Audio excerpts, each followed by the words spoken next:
আসসালামু আলাইকুম।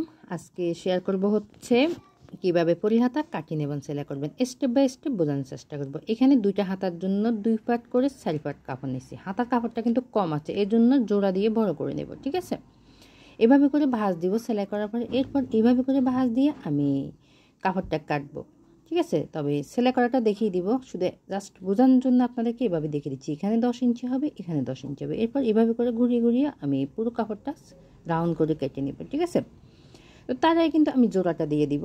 আগে দিয়ে কিন্তু আপনার জোড়া দিয়ে দিতে হবে। তো তার আগে দেখিয়ে দিচ্ছি, এদিকে 21 ইঞ্চি আছে, আবার কিন্তু এদিকেও 21 ইঞ্চি আছে। ঠিক আছে, এদিক থেকেও কিন্তু 21 ইঞ্চি আছে, একই নিয়মে। অর্থাৎ দুই দিকে কিন্তু আপনাকে কাপড়টা সমান করে নিতে হবে পরি হাতা তৈরি করার জন্য।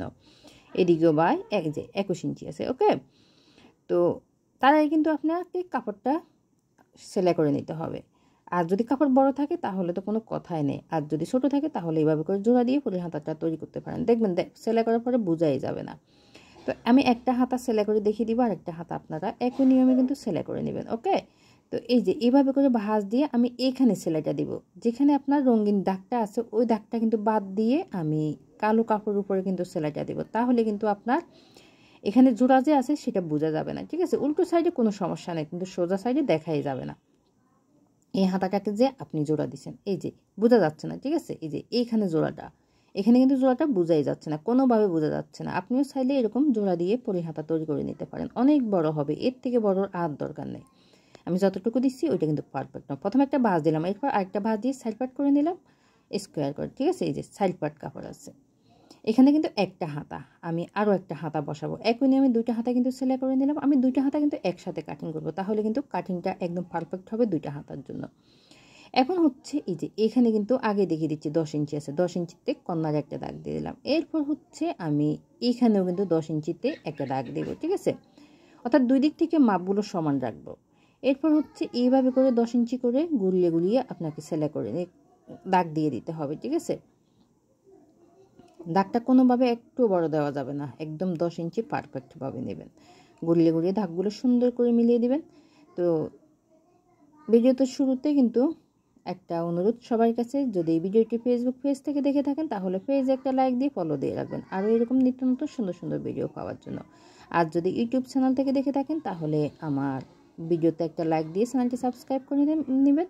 পাশে থাকা বেল আইকনটি ক্লিক করে অল দিয়ে রাখবেন, এরকম আরও সুন্দর সুন্দর নিত্য নতুন ভিডিও পাওয়ার জন্য। তো এরপর হচ্ছে কেটে নেওয়ার পরে আমি হাতাটি খুলে নিচ্ছি। ঠিক আছে, এই যে এইভাবে করে খুলে নিলাম। এটা কিন্তু রাউন্ড আকার আছে। ঠিক আছে, একদম বলের মতো রাউন্ড করে আমি কেটে নিলাম। আমি নিচ থেকে আপনাদেরকে দেখিয়ে দিলাম। এরপর হচ্ছে এইভাবে করে বাসটা দেবো, তবে সমান করে দিব, শুধু বোঝানোর জন্য দেখিয়ে দিচ্ছি এইভাবে করে বাসটা দেবেন। এখন হচ্ছে এই যে আমি যেভাবে বাসটা দিচ্ছি, কাটার সাইডটা কিন্তু আমি নিচের দিকে রাখবো। ঠিক আছে, আর এখানে 6 ইঞ্চির মতো রাখবো। এটা হচ্ছে নিচের দিকেরটা, অর্থাৎ বগলের নিচের দিকে। এখানে কম রাখবো, বেশি রাখবো না, উপরে কিন্তু একটু বেশিই রাখবো। এরপর হচ্ছে যেভাবে বাসটা দিলাম, বাসটা দেওয়ার পরে আরেকটা বাস দিলাম, একদম সোজা করে বাসটা দিয়ে দিলাম। সুন্দর করে বাসটা দেওয়ার চেষ্টা করবেন। তো এরপর হচ্ছে আমি মেপে নিব। আমি জামার আরমহল থেকে কিন্তু কাপড়টা মেপে নিব। এই যে এইভাবে করে কামিজের আরমহলটা নিলাম। এখন হচ্ছে এই যে যেখানে সেলাই আছে ওইখানে কিন্তু একটা ভাঁজ দিতে হবে, সমান করে দিতে হবে। আমি যেখানে সেলাইটা আছে ওইখানে কিন্তু বাসটা দিলাম। ঠিক আছে, বাসটা দেওয়ার পরে এখানে ধরবো, তবে টানবেন না, কোনোভাবে কিন্তু টানা যাবে না। কাপড়টাকে আলতো করে সুন্দর করে বসাবেন। বসানোর পরে চিহ্ন দিয়ে দিবেন। যেখানে চিহ্ন আছে তার থেকে আরও 1-2 সুতা নিচের দিকে দিয়ে, কিন্তু আমি যেভাবেই যে বোঝা যাচ্ছে 1-2 সুতা নিচের দিকে দিয়ে তারপর হচ্ছে রাউন্ডটা মিলাবেন।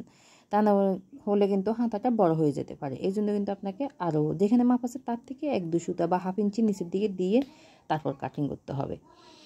তো এই যে আমি মাপটা নিয়ে নিলাম। মাপটা নেওয়ার পরে এখন আবারও মেপে দেখিয়ে দিচ্ছি। এই যে একদম পারফেক্ট আছে। ঠিক আছে, এইভাবে করে আমার মতো করে মেপে দেখবেন আপনার এখানে দাগটা সমান আছে কিনা। ঠিক আছে, আপনি কাটিং করার পরে কিন্তু বড় হয়ে যেতে পারে, এই জন্য কিন্তু বারবার মাপটা নিয়ে নেবেন। এরপর হচ্ছে একটু ছোটো করে কাটার চেষ্টা করবেন, তাহলে কিন্তু আপনার আর বড় হওয়ার সম্ভাবনা থাকবে না। একটু ছোটো হলে আপনি বড় করতে পারবেন, কিন্তু বড় হলে কি করবেন, আর তো আর ছোটো করা যাবে না। ঠিক আছে, এই জন্য কিন্তু বারবার মাপটা নেবেন। এই যে এখানে আমি আবারও মেপে দেখিয়ে দিব আমার এটা ঠিক আছে কিনা। যদি ছোটো থাকে তাহলে কিন্তু আমি বড় করে নেব। ঠিক আছে, বড় করার যাবে, কিন্তু ছোটো তো করা যাবে না। কুচি দিয়ে ছোটো করা যাবে, যদি একটু বড় হয়ে যায় তাহলে বগলের দিকে একটু 2-1টা কুচি দিবেন, দিয়ে ছোটো করে নেবেন। তবে দেখতে সুন্দর হবে না, আর বোঝাও যাবে না যে কুচি দিয়েছেন, কোনো সমস্যা নেই, ঠিক আছে। বড় হলে অনেক সময় ছোটো করে নিতে পারেন বগলের দিকে দিয়ে। এই যে আমার কিন্তু এই যে কাটটা একদম পারফেক্ট আছে, ঠিক আছে। যেখানে সেলাই আছে ওই পর্যন্ত কিন্তু আমার কাপড়টা আছে, হাতার কাপড়টা আছে। আমি কিন্তু একদম পারফেক্টভাবে কেটে নিচ্ছি। আপনারা চাইলে আমার মতো করে এই নিয়মটা ফলো করে কাটিং করবেন, দেখবেন আপনার আর বড় হবে না, আবার ছোট হবে না। আমার কথা হচ্ছে ছোট হলে বড় করা যাবে, কিন্তু বড় হলে কিন্তু ছোট করা যাবে না। এইভাবে করে ধরবেন, ঠিক আছে। আমি যেভাবে বাসটা দিলাম ওইভাবে করে দেবেন। এখানে একটা চিহ্ন দিয়ে দেবেন, এটা বগলের সাইডটা, আর এটা হচ্ছে উপরের সাইডটা, অর্থাৎ কাঁধের অংশটা। দুইটা চিহ্ন দিয়ে দিবেন। এইভাবে করে চিহ্ন দিয়ে সেলাই করলে কিন্তু আপনার আর বড় হবে না, ছোট হবে না। তবে তার আগে কিন্তু আপনাকে প্রথমে রাউন্ডটা মিলিয়ে নিতে হবে। এইখানে কিন্তু রাউন্ড করে চিকন করে একটা সেলাই দিয়ে দিতে হবে। চাইলে এখানে লেসও বসানো যায়, সমস্যা নেই। লেস বসালে আর সুন্দর লাগবে। আমি লেস বসাবো না, আমি এখানে একদম চিকন করে একটা সেলাই দেবো। তো বন্ধুরা, যদি আমার ভিডিওতে আপনার কোথাও বুঝতে সমস্যা হয় তাহলে কিন্তু কমেন্ট করে জানিয়ে দিতে পারেন। আসলে আপনাদের কমেন্টে রিপ্লাই দিতে আমার কাছে ভালো লাগে, কমেন্ট করতেও ভালো লাগে। কমেন্ট করার চেষ্টা করবেন, আমি বুঝিয়ে দেওয়ার চেষ্টা করবো আপনাদেরকে। তো এরপর হচ্ছে এইভাবে করে চিকন করে সেলাইটা দিয়ে দিব। আমি যেভাবে দিচ্ছি সেলাইটা ওইভাবে দিবেন, ঠিক আছে। এখন হচ্ছে বগলের সাইডটা নিব। এইভাবে করে ধরে বগলের সাইডটা নিতে হবে আপনাকে। আমি এখানে দুইটা চিহ্ন দুই দিকে দিয়ে দিচ্ছি, চিহ্ন অনুসারে কিন্তু আপনাকে ধরতে হবে। হাতার কাপড়টা সোজা রাখলাম, ওকে। সোজা রাখার পরে এখন আমি কামিজের আর মহলটা নিলাম। এটা কিন্তু উল্টো সাইডে আছে, এই হচ্ছে বগলের সাইডটা, আর উপরে এটা কিন্তু কাঁধের অংশটা, একটু খেয়াল করবেন। আর এখানে কিন্তু এটা কিন্তু বগলের সাইডটা, অর্থাৎ কম যেটা এটা কিন্তু বগলের সাইডে দিব, খেয়াল করবেন। বেশিরভাগই কিন্তু যেটা আছে এটা কিন্তু উপরের সাইডে থাকবে। এরপর হচ্ছে আপনাকে এই যে এইভাবে করে যেখানে চিহ্ন আছে ওইখানে আর বগলের হাতার অর্থাৎ কামিজের বগলের এখানে সমান করে ধরবেন। ধরে বাড়তি যে কাপড় আছে এই কাপড়টা ভাঁজ দিয়ে দিবেন। দেওয়ার পরে এখানে কিন্তু সেলাই করবেন। সেলাইটা আপনি দেওয়ার সময় কিন্তু কোনোভাবে হাতার কাপড়টা বা কামিজের কাপড়টা টানবেন না, ঠিক আছে। তাহলে কিন্তু কাপড়টা অনেক বেশি বড় হয়ে যেতে পারে। এই জন্য কিন্তু টেনে টেনে সেলাই করবেন না, একদম আস্তে আস্তে সেলাই করবেন। একটু ধৈর্য নিয়ে করলে কিন্তু কাজটা অনেক বেশি সুন্দর হয়, ঠিক আছে।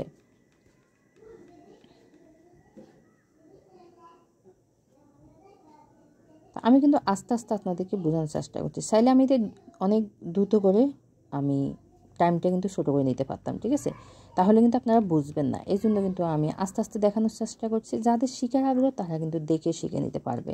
এই যে এই ছোটো যেটা এটা কিন্তু বগলের সাইডে আছে। বগলের সাইডে এত বেশি দরকার হয় না, কাপড় উপরের সাইডে দরকার। তো সবাই ভালো থাকবেন, সুস্থ থাকবেন। আবারও দেখা হবে নেক্সট ভিডিওতে। আসসালাম।